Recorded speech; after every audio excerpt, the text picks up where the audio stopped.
C'est son premier et unique meeting de campagne présidentielle avant le 10 avril. Devant plus de 30 000 personnes, le président candidat Emmanuel Macron a défendu son bilan, clarifié son programme et invité les électeurs à se mobiliser.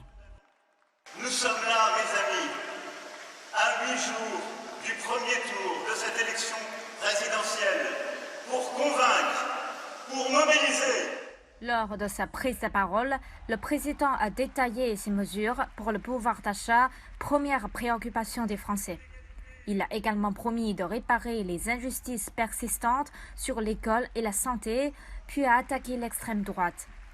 Le président candidat a également défendu sa vision de l'Europe et du monde. Il n'y aura pas de hausse d'impôts, non. Face à ce défi du pouvoir d'achat, le gouvernement s'est déjà mobilisé depuis des mois.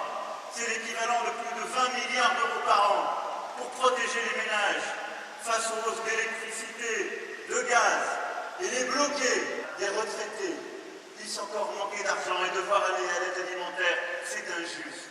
Nous poursuivrons donc une politique et une diplomatie indépendante.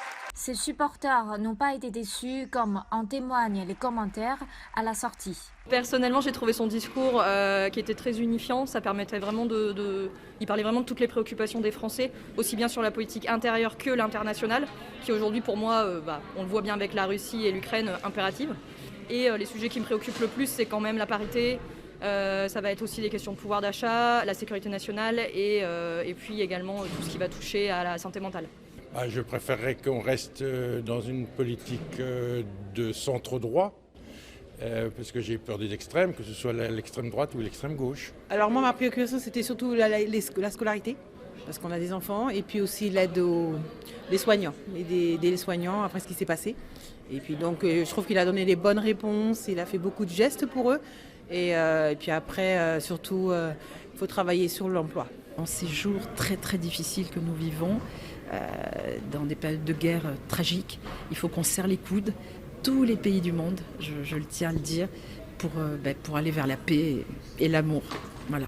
Au premier tour, le président candidat La République En Marche reste nettement en tête, avec en moyenne 29% des intentions de vote. À défaut, les deux candidats ayant recueilli le plus grand nombre de suffrages participent au second tour.